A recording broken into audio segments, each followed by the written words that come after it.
آہستگی سے وہ کمرے کا دروازہ کھول کر اندر داخل ہوا اور اپنے پیچھے دروازہ بند کر دیا۔ کمرہ نیم اندھیرے میں ڈوبا ہوا تھا۔ جیسے ہی وہ دروازہ بند کر کے مڑا تو دھک سے رہ گیا۔ دلہن صاحبہ نے نفاست سے سجا پورا کمرہ ہی لٹ دیا تھا۔ کوئی چیز بھی اپنی جگہ پر سلامت نہیں رہی تھی۔ بلال نیم اندھیرے میں احتیاط سے قدم اٹھا رہا تھا کہ پیر رکھنے کی بھی جگہ نہ تھی۔ خود وہ اوندھے منہ بستر پر گری سو رہی تھی یا جاگ رہی تھی، اندازہ لگانا مشکل تھا۔ مہک، بلال کی بھاری آواز خاموش کمرے میں گونجی، مگر دوسری جانب سے کوئی جواب نہ پا کر وہ تشویش زدہ سا ہو کر اس کے قریب پہنچا۔ سائڈ لیمپ جلا دیا۔ مہک اٹھو، یہ کیا حال بنا رکھا ہے کمرے کا؟ بلال کی نفاست پسند طبیعت کو یہ سب ناگوار گزرا۔ وہ پھر بھی ٹس سے مس نہ ہوئی۔ مہک، بلال نے آگے بڑھ کر اس کا ہاتھ تھامنا ہی چاہا تھا جب وہ کرنٹ کھا کر لیٹے سے اٹھ کھڑی ہوئی۔ خبردار، خبردار جو میرے قریب بھی آئے تم۔ وہ دو دھاری تلوار بنی ہوئی تھی۔ سنہرے بالوں کے خوبصورت سٹائل کا ستیہ ناش کر دیا تھا اس نے۔ رونے کے باعث میک اپ الگ چہرے پر پھیل گیا تھا، مگر وہ تو جیسے ہر شے سے بے نیاز ہو چکی تھی۔ کیا اپنے شوہر کا ویلکم اس طرح سے کیا جاتا ہے؟ لگتا ہے دماغ درست کرنا پڑے گا تمہارا۔ بلال کے چہرے پر سختی پھیل گئی تھی۔ دماغ تو اب تمہارا درست ہوگا بلال عالم، تم جانتے نہیں ہو کہ تم نے کس خسارے کا انتخاب کیا ہے، وہ پھنکاری۔ تو بلال تلخی سے مسکرایا۔ اور اگر میں کہوں کہ سب سے زیادہ فائدے میں رہا تو؟ اسے جلانے والے انداز میں کہا۔ تو مہک طنزیہ ہنسی۔ تو میں کہوں گی کہ یہ محض خوش فہمی سے زیادہ اور کچھ نہیں، کیونکہ میں تمہارے نام ضرور ہو گئی ہوں، مگر تم مجھے کبھی پا نہیں سکتے، کیونکہ اتنی تمہاری اوقات نہیں۔ نخوت سے کہتے ہوئے چہرے پہ آئی سنہری لٹ پیچھے کی۔ میری اوقات اتنی ہی ہے مسز مہک بلال عالم کہ آپ کی عرفیت میں نے اپنے نام سے تبدیل کر دی ہے، بلال نے دونوں ہاتھ سینے پہ باندھے پرسکون لہجے میں کہا۔ مہک اس کی یہ بات سن کر غصے سے کھول اٹھی۔ تمہارے لیے بہتر ہوگا کہ تم اسے ہی غنیمت جانو۔ بلال دو قدم مزید آگے بڑھ کر اس کے قریب پہنچ گیا۔ مہک اب بھی بے خوفی سے اس کی جانب دیکھتی رہی۔ اس کی آنکھوں میں بغاوت تھی جسے بلال پڑھ چکا تھا، اور پھر دیکھتے ہی دیکھتے ایک زوردار تھپڑ پہلی رات کی دلہن کے گال پر پڑا تھا۔ وہ رکا نہیں اور اس کی سنہری بال مٹھی میں سختی سے بھینچ لیے۔ مہک ششدر سی اس کے تیور دیکھ رہی تھی۔ تمہیں کیا لگا تھا کہ میں تمہاری فراق میں تڑپتا تمہاری قربت کے خواب بن رہا ہوں گا؟ غصے کی انتہاؤں کو چھو کر اس نے دوسرے ہاتھ سے سختی سے اس کا چہرہ دبوچ لیا۔ مہک کی ساری اکڑ دھری کی دھری رہ گئی تھی۔ میری جان بستی ہے مہرو میں، اس کی ذرا سی تکلیف میں برداشت نہیں کر سکتا، اور تمہارے اس بھائی نے صرف تمہاری وجہ سے میری پھول جیسی بہن کو کانٹوں پر گھسیٹ لیا، اس کی زندگی جہنم بنا دی، اور تم نے سوچا کہ بلال عالم تمہارے حسن سے زیر ہو کر اپنی بہن کے آنسو بھول جائے گا اور تمہیں بخش دے گا۔ وہ دھاڑ رہا تھا۔ اس کی سیاہ آنکھوں سے شعلے لپک کر مہک کو جلا کر خاکستر کیے دے رہے تھے۔ تمہاری اتنی ہمت کہ تم… وہ صدمے و غصے سے پاگل ہوئی جا رہی تھی۔ جھٹکے سے اس نے اس کا گریبان پکڑ لیا۔ تم جیسی لڑکی کبھی بھی محبت کے قابل نہیں ہوا کرتی ہے۔ تمہاری خود غرضی نے میری بہن کی زندگی برباد کر دی۔ گناہ تم نے کیا اور کفارہ اس نے بھرا، تو تھوڑی سزا تمہیں بھی ملنی چاہیے مہک بی بی، تاکہ تمہیں ایک سبق ملے کہ مرد کوئی کھلونا نہیں ہوتا۔ اس نے کہتے ساتھ ہی جھٹکے سے اسے خود سے قریب تر کر لیا۔ اس کی بات اور لہجے کو بھانپ کر اسے خوف آیا۔ چھوڑو مجھے، بغیرت ذلیل انسان، چھوڑو مجھے۔ وہ اس کے گرفت میں بری طرح سے مچل رہی تھی۔ اس کا گھیرا تنگ سے تنگ تر ہوتا جا رہا تھا۔ وہ مسلسل خود کو چھڑانے کی سعی کرتی رہ گئی، مگر صنف قوی کی طاقت کے آگے وہ بے بس تھی۔ کچھ نہ بن پڑا تو وہ شدت سے رو دی، مگر مقابل پر اس کے آنسو بے اثر ٹھہرے، اور وہ اس کے گرفت میں مچل کر رہ گئی۔ رات اچھی خاصی گہری ہو چکی تھی۔ شادی کی مسلسل تیاریاں اور آج سارے دن کی بھاگ دوڑ کے بعد تھک ہار کر غازی ولا کے مکین اب سو چکے تھے، سوائے مہرمہ غازی کے۔ نیند تو اس پر اسی دن سے حرام ہو گئی تھی جس دن سے وہ اس شخص کی بیوی بنی تھی۔ خود تو وہ آرام سے نرم گرم بستر پر آڑا ترچھا لیٹا خواب خرگوش کے مزے لے رہا تھا، جبکہ وہ نیچے قالین پر لیٹی سر تک کمبل تانے کروٹیں لے رہی تھی۔ اسے یاد تھا جب ارچھیر اسے اس گھر میں لایا تھا تو اسی رات اس نے مہرو کو اس کی جگہ دکھا دی تھی۔ وہ چاہے دولت و رتبے میں اس سے لاکھ کمتر سہی، مگر اپنے گھر میں تو وہ شہزادی کی سی حیثیت رکھتی تھی۔ لیکن ہاں، ایک حقیقت یہ بھی ہے کہ لڑکی شہزادی صرف تب تک ہوتی ہے جب تک اپنے باپ کے گھر میں ہو۔ اس کے بعد تو اس کی زندگی اوروں کے نام ہو جاتی ہے، وہ اوروں کے لیے جیتی ہے۔ مرد کا یہ روپ بھی بڑا عجیب ہے کہ ایک طرف تو غازی ارچھیر اپنی بہن کی محبت میں صحیح غلط کا فرق بھلائے ہوئے تھا، اور وہیں دوسری جانب عورت کے دوسرے روپ یعنی اپنی بیوی سے وہ غیر انسانی سلوک برتے ہوئے تھا۔ اس نے پھر دائیں جانب کروٹ لی، کمبل چہرے سے اتار کر وہ چہرے کی سیدھ میں اس شخص کو دیکھنے لگی جو کنگ سائز بیڈ پر پھیل کر لیٹا ہوا مزے سے سو رہا تھا۔ دوسروں کو اتنی تکلیفیں دے کر یہ ایسے سکون سے سو کیسے جاتا ہے؟ ملک جیسے اندھیرے میں مہرو نے پیشانی پر بل ڈالے سوچا۔ تبھی زیرو پاور کی روشنی میں اس نے کسی چیز کو بیڈ کے نیچے سے نکل کر اپنی جانب اچھلتے ہوئے دیکھا، اور بس اس کی برداشت اتنی ہی تھی۔ ایک جھٹکے سے وہ چیختی ہوئی اپنی جگہ سے اچھل پڑی۔ ہائے اللہ، بچاؤ، کوئی بچاؤ کوئی مجھے۔ اپنے بستر سے چھلانگ لگا کر بیڈ پہ وہ سیدھی اس کے اوپر کودی تھی۔ ایک بار کو تو وہ اس کی چیخ سن کر شاید نہ اٹھتا، مگر جس طرح وہ اس کے اوپر کودی تھی اس کے آنچے پانچے ڈھیلے ہو گئے۔ اوف مائی گاڈ! کرہا کر اس نے اٹھنے کی کوشش کی، مگر اپنے سینے پر بھاری پن سا محسوس کر کے اٹھا نہ گیا، جبکہ اس سے بے نیاز مہرو ہنوز چیخ رہی تھی، بچاؤ بچاؤ، وہاں کچھ ہے۔ کیا مصیبت ہے؟ چیخنا بند کرو ورنہ یہیں تمہارا گلا دبا دوں گا۔ اور شیر کے جھڑکنے پہ مہرو نے فوراً سے بیشتر اپنی چیخ دبا لی۔ اس آدمی سے کچھ بعید نہ تھا وہ ایسا کر بھی گزرتا۔ اور یہ تم میرے اوپر کیوں چڑھی بیٹھی ہو؟ پرے ہٹو، جھلا کر کہتے ہوئے اس نے اسے پرے دھکیلا، پھر سائڈ لیمپ روشن کر دیا، جس کی سنہری روشنی میں وہ آنکھیں پھیلائے منہ پر ہاتھ رکھ کے اسے دیکھ رہی تھی۔ بھورے بال بے ترتیب سے اس کے چہرے کے ارد گرد پھیلے ہوئے تھے۔ اور شیر نے نظریں چرا لی۔ کیا بات ہے؟ رات کے اس پہر ایسا کون سا بھونچال آ گیا جو تم میری نیند میں مخل ہوئی؟ پیشانی پر بل ڈالے وہ غصے سے بولا، البتہ لہجے سے وہ پہلی سی سختی اب مفقود تھی جو مہرو سے بات کرتے وقت اس کے لہجے میں در آتی تھی۔ وہ نیچے شاید چھپکلی۔ کانچ سی آنکھوں میں بے پناہ خوف لیے اس نے اس جگہ کی جانب اشارہ کیا جہاں وہ کچھ دیر قبل لیٹی ہوئی تھی۔ ارشد نے کوفت سے اسے دیکھا۔ چھپکلی؟ تم ایک چھپکلی سے ڈر گئی؟ مہرو نے بنا سوچے اس بات میں سر ہلایا۔ کچھ نہیں کرے گی، وہ بیچاری تو خود تمہیں دیکھ کر ڈر گئی ہوگی۔ جاؤ جا کر سو جاؤ اور مجھے بھی سونے دو۔ وہ بے رحمی سے اسے پرے کرتے ہوئے بلینکٹ لے کر پھر سے سوتا بن گیا۔ مہرو نے بے یقینی سے اسے دیکھا۔ یہ تھا اس کا شوہر، جس کے لیے اگر وہ مر بھی جاتی تو شاید تب بھی اس کے کانوں پر جون تک نہ رینگتی۔ مارے بے بسی کے اسے اور شدت سے رونا آ گیا۔ سوں سوں کی آواز سن کر ارشیر چہرے سے بلینکٹ ہٹانے پر مجبور ہو گیا۔ سامنے ہی اس کا روتا ہوا چہرہ نظروں میں آیا تھا، جو معصومیت کے سارے ریکارڈ توڑے اسے دیکھتی ساتھ آنسو بھی بہا رہی تھی۔ بیزار سا ہو کر وہ پھر سے اٹھ بیٹھا۔ اب یہ رونے کا بخار کیوں چڑھا ہے؟ سخت لہجے میں اس کی جانب دیکھتے ہوئے پوچھا۔ تو وہ جو 8 آنسو رو رہی تھی اپنی جگہ سے اچل کر وہاں لیٹ گئی جہاں وہ ابھی سو رہا تھا۔ ارشیر اس اچانک افتاد پر حیرت سے اسے تکتا رہ گیا۔ اب وہ اسی کا بلینکٹ تان کر مزے سے سونے لگی تھی۔ یہ سب کیا ہے؟ غصے سے اس کا کمبل کھینچا۔ کیوں؟ ابھی آپ ہی نے تو کہا کہ سو جاؤ۔ کچھ نہیں ہوتا، میں وہی تو کر رہی ہوں، تو اب بھی آپ کو مسئلہ ہو رہا ہے؟ ناک سکوڑ کر اس کے ہاتھ سے کمبل واپس کھینچا، پھر سے خود پر ڈال کر وہ سونے کے لیے لیٹ گئی۔ یہ اچھی مصیبت گلے پڑی ہے میرے۔ بڑبڑاتے ہوئے وہ بھی اس کے برابر ہی دراز ہو گیا، ساتھ ہی اس سے کمبل کھینچ لیا۔ مہرما نے گھور کر اسے دیکھا اور کچھ سوچ کر سرہانے پڑے کوشنز اٹھا کر اس کے اور اپنے درمیان رکھنے لگی۔ ارشیر چونکا۔ اب یہ کیا نیا ڈرامہ ہے؟ اس نے حیرت سے کہا۔ میں دیوار بنا رہی ہوں تاکہ آپ میرے حصے والی جگہ پر نہ آئیں۔ لسانیت سے جواب دے کر وہ اپنا کام پورا کرنے کے بعد واپس لیٹ گئی، جبکہ وہ کوہنی اونچی کیے ہاتھوں پر چہرہ ٹکائے اب فرصت سے اسے دیکھ رہا تھا۔ اور یہ دیوار پھاند کر اگر میں تمہاری طرف آ گیا تو؟ اس کی بات پر مہرو نے اسے گھورا، پھر اسی کسی انداز میں کوہنی اونچی کر کے ہاتھوں پر چہرہ ٹکائے اس کی جانب دیکھا۔ اب ان کے درمیان رنگ برنگے مخملی کشنز کی دیوار تھی۔ دیکھیے، آپ جیسی عظیم ہستی کو اپنے اصول توڑنا سوٹ تھوڑی نہ کرے گا۔ عظیم شخصیت کو دانتوں تلے پیس ڈالا، تو پھر ایسے عظیم شخصیت سے اتنا فاصلہ رکھنے کی کوئی وجہ؟ اس گریز کی پھر تک ہی کہاں بنتی ہے؟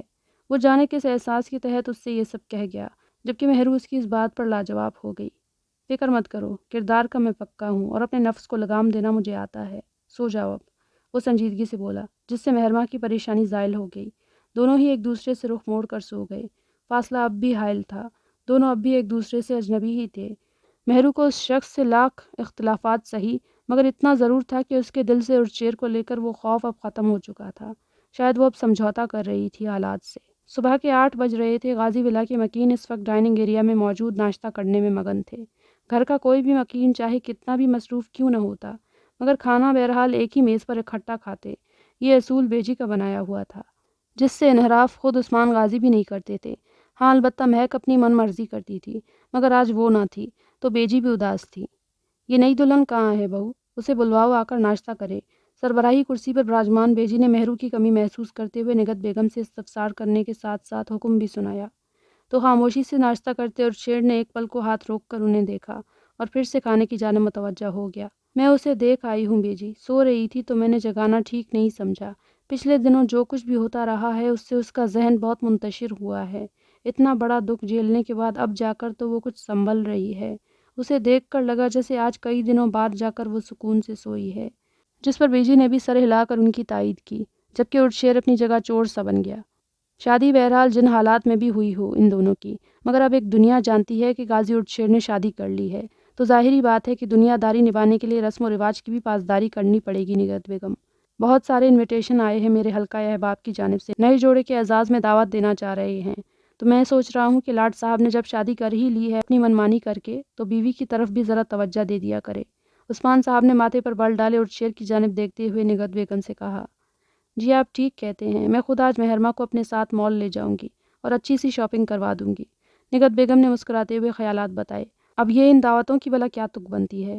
اس عرصے میں پہلی بار اس نے لب کشائی کی تو عثمان صاحب کی پیشانی پر پڑے بل مزید گہرے ہوئے۔ تمہیں نہ ہو اپنی عزت کا خیال، پر مجھے اپنی ساکھ پیاری ہے۔ لوگوں کی نظروں میں تماشا تو بنا ہی چکے ہو میرا، اب کیا چاہتے ہو کہ میں ہر ایک سے منہ چھپاتا پھروں؟ غازی ارچیر، تمہاری پہلی شادی کو لوگ ابھی بھولے نہیں ہیں۔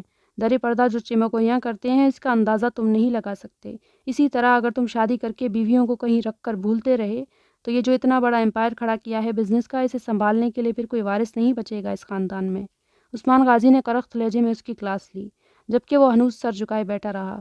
اللہ نہ کرے ایسا وقت آئے، خیر کی دعا مانگو بچوں، بیجی نے ٹوکا۔ آپ کو ضرورت نہیں ہے کوئی نگہت بیگم، اس کی بیوی ہے، اسے ہی لے جانے دے اسے شاپنگ کروانے۔ میں بھی دیکھتا ہوں کہ یہ کب تک اپنی ذمہ داریوں سے منہ پھیرتا ہے۔ عثمان غازی نے جیسے چیلنج کیا اسے۔ اب بس یہیں دیکھنا باقی رہ گیا تھا۔ وہ غصے سے بڑبڑایا، جسے عثمان صاحب نے سن لیا تھا۔ یہ تو کچھ بھی نہیں ہے لاٹ صاحب، جو دن آپ نے ہمیں دکھائے ہیں اس کے سامنے سب ہیچ ہے، انہوں نے طنزیہ کہا۔ بس کرو اب تم، بہت میں نے منمانی برداشت کر لی۔ تم یوں ہر دوسری لڑکی کی زندگی برباد کرتے رہو گے اور ہم چپ چاپ تماشا دیکھتے رہیں گے۔ اب خدا کے واسطے بس کرو۔ جتنی پہلے تم نے بددعائیں سمیٹی ہیں نا، اس کا بھگتان اب مہک کر رہی ہے۔ یہ انہی بددعاؤں کا نتیجہ ہے جو آج ہم اس حال کو پہنچے ہیں۔ میں تو آج بھی فاطمہ آپا سے نظریں نہیں ملا سکتی، لیکن اب میں تمہیں مزید ایک اور زندگی سے کھیلنے ہرگز نہیں دوں گی۔ جب تم نے مہرمہ سے شادی کر ہی لی ہے اپنی مرضی سے، تو اب اسے وہ مقام اور درجہ بھی تم دو گے اور اس کی ذمہ داریاں بھی قبول کرو گے۔ اپنے لیے نہ صحیح پر اب مہک کے لیے تم ایسا کرو گے۔ یہ دیکھو، اب میں ہاتھ جوڑتی ہوں تمہارے سامنے کہ خدا را ہمیں اور ذلیل مت کرو، ورنہ آج کے بعد تم سے میرا ہر رشتہ ختم۔ نگہت بیگم نے باقاعدہ ہاتھ جوڑ کر بھرائی ہوئی آواز میں کہا، اور اپنی طرف بڑھتا اور شیر کا ہاتھ انہوں نے جھٹک دیا۔ عثمان غازی کافی حد تک ان کی بات سے متفق نظر آتے تھے اور پرسکون بھی، کیونکہ وہ ان سے زیادہ نگہت بیگم کی سنتا تھا۔ وہ گمسم سا اپنی ماں کی طرف دیکھتا رہا، کیونکہ وہ بہت کم اس سے سخت لہجہ اختیار کرتی تھی، اور ارچیر چاہے عثمان صاحب کی بات کو مذاق میں اڑا دیتا ہو، پر اپنی ماں کی بات اس کے لیے بہت اہمیت رکھتی تھی۔ اور پھر وہ خاموشی سے وہاں سے اٹھ گیا۔ وہ شاور لے کر بال تولیے سے خشک کرتا ہوا باتھ روم سے برآمد ہوا، تب صوفے پر گھٹنوں میں سر دیے بیٹھی مہک کو دیکھا۔ وہ جب سے سو کر اٹھا تھا تب سے اسے ایک ہی پوزیشن میں بیٹھے پایا تھا۔ دروازے پر دستک کے ساتھ ہی نورا کام والی کی صورت نظر آئی، جو شاید کمرے کی صفائی ستھرائی کرنے آئی تھی۔ بلال کے کمرے میں کوئی ایک چیز بھی اپنی جگہ پر نہ تھی۔ وہ دل ہی دل میں حیران ہو رہی تھی کمرے کی ابتر حالت دیکھ کر۔ اب کمرے کا جائزہ لے لیا ہو تو صفائی بھی کر دو۔ اسے یوں ارد گرد کا جائزہ لیتے دیکھ کر اس نے بال بناتے ہوئے سختی سے کہا، تو نورا نے گھبرا کر اس بات میں سر ہلایا اور اپنے کام میں لگ گئی۔ بلال خود پر پرفیوم سپرے کرنے کے بعد اس کی جانب متوجہ ہوا۔ مہک اٹھو، تیار ہو فوراً اور چل کر ناشتہ کرو۔ بلال اس کے سر پر کھڑا سفید قمیض کے کف موڑتے ہوئے کہہ رہا تھا۔ مہک نے جھٹکے سے سر اٹھایا، اس کی آنکھیں سرخ اور سوجی ہوئی تھیں۔ بلال نے لب اینچ کر اسے دیکھا۔ دفع ہو جاؤ تم میری نظروں کے سامنے سے، شدید نفرت کرتی ہوں میں تم سے، اور خبردار جو میرا نام بھی لیا ہو تم نے۔ وہ ہذیانی انداز میں چیخی تھی۔ ملازمہ نے دہل کر اسے دیکھا۔ تم باہر جاؤ، تھوڑی دیر بعد آنا، بلال نے اشارے سے ملازمہ کو کہا، تو وہ سر ہلاتی ہوئی باہر نکل گئی۔ تب وہ اس کی جانب متوجہ ہوا۔ یہ سب کرنے کا کوئی فائدہ نہیں ہے مسز مہک، چیخ چلانے سے یہ حقیقت اب نہیں بدل سکتی کہ تم میری بیوی ہو اور میں تمہارا سرتاج۔ اس کے شانے پر ہاتھ رکھے تلخی سے مسکرا کر کہا، تو مہک اسے دھکیل کر فوراً سے پیشتر فاصلے پر ہو گئی۔ ہرگز نہیں مانتی میں اس رشتے کو۔ جھوٹ اور فریب پر بنے رشتوں کی بنیاد مخالف سمت سے چلنے والی ہوا کے ذرا سے جھونکے کو بھی برداشت نہیں کر پاتی اور زمین بوس ہو جاتی ہے۔ تمہارے میرے رشتے کا بھی یہی انجام ہونا ہے بلال عالم۔ وہ غصے سے بھنکاری۔ بلال نے جھٹکے سے فاصلہ مٹا کر اسے اپنی طرف کھینچ لیا اور اس کے گرد حصار تنگ کر دیا۔ رشتہ جتنی آسانی سے جڑتا ہے نا مہک بی بی، اسے توڑنا اتنا ہی مشکل ہوتا ہے۔ چاہے تم ایڑی چوٹی کا زور لگا لو، مگر اتنا جان لو کہ یہ رشتہ تو اب ٹوٹنے والا نہیں ہے، اور شاید تم بھول رہی ہو کہ میں اس رشتے کی مضبوطی پر مہر ثبت کر چکا ہوں۔ طنزیہ مسکراہٹ کے ساتھ اس کے چہرے پر آئی سنہری لٹ کھینچی۔ مہک نے گرفت توڑ کر نکلنا چاہا مگر بے سود۔ بی اے گڈ گرل، چلو شاباش، فوراً تیار ہو کر ناشتہ کرنے چلو۔ اسے اپنی گرفت سے آزاد کر کے وہ ایک طرف ہو گیا اور کمرے سے باہر چلا گیا۔ وہ جلے پیر کی بلی کی طرح کمرے میں ادھر سے ادھر چکر کاٹ رہی تھی۔ جب سے وجاہت نے ببانگ دہل اپنی محبت کا اقرار اس سے کیا تھا، اس کی پریشانی دو چند ہو گئی تھی۔ پہلے ہی اتنی مشکل سے وہ بند باندھ رہی تھی اپنے منہ زور جذبوں پر، اور اب تو یہ کام اور بھی مشکل ہو گیا تھا۔ اتنا سب جان کر وہ بھلا اب اس کے آس پاس پرسکون رہتی بھی تو کیسے؟ وہ کسی کی منکوہا ہے، بار بار یہ باور کروا کر اس سے دور تو کر دیتی تھی خود کو، مگر اپنے دل کا کیا کرتی جو بغاوت پر اتر آیا تھا؟ نہیں، یہ سب ٹھیک نہیں ہے، مجھے امی سے بات کرنی ہوگی۔ بالآخر ایک فیصلہ کرتے ہوئے اس نے فاطمہ بیگم کے کمرے کا رخ کیا۔ دروازہ کھول کر اندر جھانکا تو شاید وہ ابھی نماز پڑھ کر اٹھی تھیں اور جائے نماز طے کر رہی تھیں۔ تبھی اس پر نظر پڑی۔ اندر آؤ مریم، بیٹا وہاں کیوں رکی ہو؟ انہوں نے بیڈ پر بیٹھتے ہوئے شیریں لہجے میں اسے بلایا تو وہ اپنے خیالات سے چونکی، پھر دوڑ کر ان کے پاس آئی اور ان کی گود میں سر رکھ کر خاموش آنسو بہانے لگی۔ کیا بات ہے بیٹا، کوئی پریشانی ہے کیا؟ انہوں نے شفقت سے اس کے سیاہ بالوں پر ہاتھ پھرتے ہوئے پوچھا۔ میں تھک گئی ہوں امی، میں ٹوٹ رہی ہوں اندر سے، میں کمزور نہیں پڑنا چاہتی۔ اپنے ارد گرد بٹھائے سارے پہرے اس کے منہ زور جذبوں کے آگے مجھے بیکار اور بےمانی محسوس ہو رہے ہیں۔ وہ روتے ہوئے اپنے دل کا درد بیان کر رہی تھی اپنی واحد رازداں سے۔ چہرہ ہنوز ان کے گھٹنے پر رکھا ہوا تھا۔ فاطمہ بیگم کو اس کے گرم گرم آنسو اپنے کپڑوں میں جذب ہوتے محسوس ہو رہے تھے۔ ان کا دل اس کی اس حالت پر کٹ کر رہ گیا۔ کیا ہوا میری بچی، ایسی باتیں کر کے کیوں ماں کے دل کو دکھاتی ہو؟ تم تو میری بہادر بچی ہو، یوں کمزوروں جیسی باتیں میری بیٹی کے شائن نشان نہیں ہیں۔ اس کا چہرہ ہاتھوں کے پیالے میں لے کر اس کی دمکتی ہوئی پیشانی چوم لی۔ نہیں امی، میں نہیں ہوں بہادر، خدا را میری مدد کرے ورنہ میں مر جاؤں گی امی، میں مر جاؤں گی۔ مجھے اس سے دور جانا ہے، اس کے سائے سے بھی دور۔ اس کی ایک ہی رٹ تھی۔ انہوں نے نم آنکھوں سے اسے خود سے لگا لیا۔ بس چپ ہو جاؤ اب، میں یوں ہی تمہیں گھلنے نہیں دوں گی۔ بہت سزا کاٹ لی تم نے کسی اور کے کیے کی، بس اب اور نہیں میری بچی۔ ان کے آنسو ٹوٹ ٹوٹ کر اس کے بالوں میں جذب ہو رہے تھے۔